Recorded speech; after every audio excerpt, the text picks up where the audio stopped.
खेत भी पूरा सूख गया है। अब कैसे खेती करूंगा, कुछ समझ में नहीं आ रहा है। हे काली माता, मेरी मदद कीजिए, नहीं तो हम भूखे ही मर जाएंगे। अरे रामू, तुम यहाँ पेड़ के नीचे बैठकर क्या सोच रहे हो? खेत पर हल चलाने नहीं जाओगे?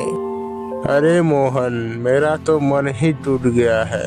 अब खेत पर हल चलाने कैसे जाएंगे, खेत ही पूरा सूख चुका है।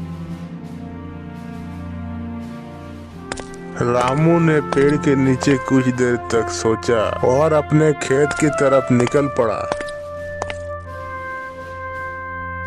खेत तो पूरा सूख कर पत्थर हो चुका है। मुझे नहीं लगता इस खेत में कुछ उगेगा, लेकिन फिर भी एक कोशिश करके देखता हूँ।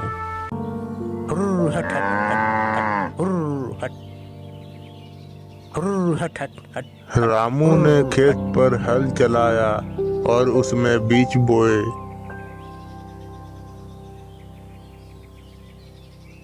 हाँ, खेत पर हल चलाकर बहुत ही भूख लग चुका है। घर पर चलकर कुछ खा लेता हूँ और फिर मोहन की बेलों को भी तो उसको वापस करना है।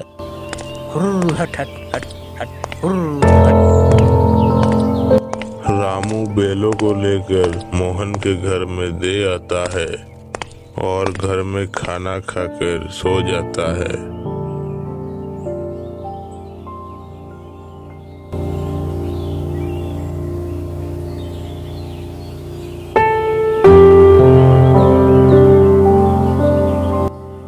अगले दिन रामू अपने खेत की तरफ निकल पड़ता है।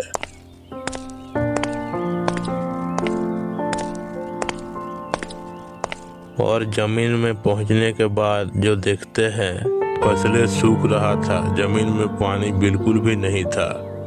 और रामू को देखकर ऐसा लग रहा है जैसे उसका सब कुछ खत्म हो चुका है। रामू मन ही मन बोलता है, मैं कितनी मेहनत करता हूँ फिर भी फसल खराब हो जाती है। मुझे लगता है मेरी किस्मत कभी नहीं बदलेगी। घर में भी कोई चारा नहीं है, बच्चों को क्या खिलाऊंगा। रामू हाथ में कुदाल पकड़े खेतों की ओर देखता है। उसकी आंखों में चिंता और थकान साफ दिखाई दे रहा है। रामू अब निराश होकर गांव के एक पुरानी मंदिर की तरफ बढ़ता है। वो मंदिर काली माता का है।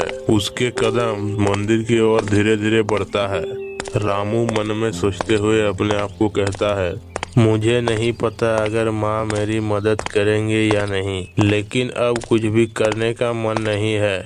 वह मंदिर के सामने पहुँचता है। मंदिर के भीतर काली माता की भव्य मूर्ति स्थापित है। रामू सिर झुकाकर माता के सामने खड़ा हो जाता है और प्रार्थना करता है, हे काली माता, मेरी जिंदगी में अंधेरा छा गया है। मैं एक गरीब किसान हूँ और जितनी मेहनत करता हूँ उतना ही गरीब होता जा रहा हूँ। कृपया मेरी मदद करो। माता, मेरी फसलें सूख गई है, मेरे पास कुछ नहीं बचा। मेरी परेशानी दूर करो माता। मंदिर में थोड़ी देर के लिए शांति छा जाती है।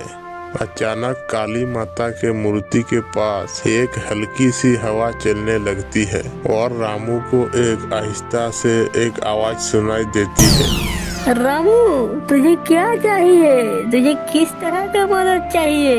रामू चौंक जाता है। वह विश्वास नहीं कर पाता कि काली माता ने उससे बात की है। रामू अभी भी हैरान होकर बोला, माता, मुझे बस अपने मेहनत का फल चाहिए। मैं नहीं जानता, अब आप ही कुछ करो माता। रामू, तुझे अपना रास्ता बदलने की आवश्यकता है। तू केवल अपनी फसल और खुद के बारे में क्यों सोचता है?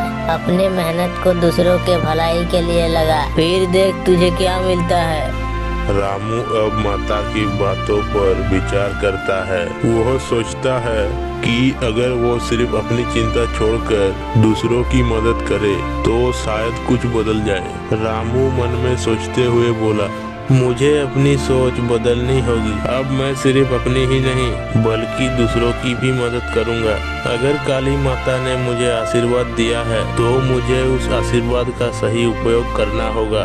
रामू अपने गांव के गरीबों और जरूरतमंदों की मदद करना शुरू कर देता है। वह उनके लिए खाने पीने का इंतजाम करता है और उनके समस्याओं को हल करने के लिए मेहनत करता है। धीरे धीरे उसका जीवन बेहतर होने लगता है। फिर एक दिन गांव में मूसलाधार बारिश होती है और रामू की फसलें हरा होने लगता है। रामू खुश होकर बोला, वाह, काली माता ने तो सचमुच मेरी मदद की। अब मुझे एहसास हुआ कि अगर हम अपने लिए ही नहीं बल्कि दूसरों के लिए भी काम करें तो भगवान हमें कभी निराश नहीं करते। रामू फिर से काली माता के मंदिर जाता है और काली माता के सामने सिर झुकाकर धन्यवाद करता है। माता, आपके कृपा से मेरी जिंदगी बदल गई। अब मैं समझ गया कि केवल खुद के लिए नहीं दूसरों के लिए भी काम करना चाहिए। आप हमेशा मेरे साथ रहे।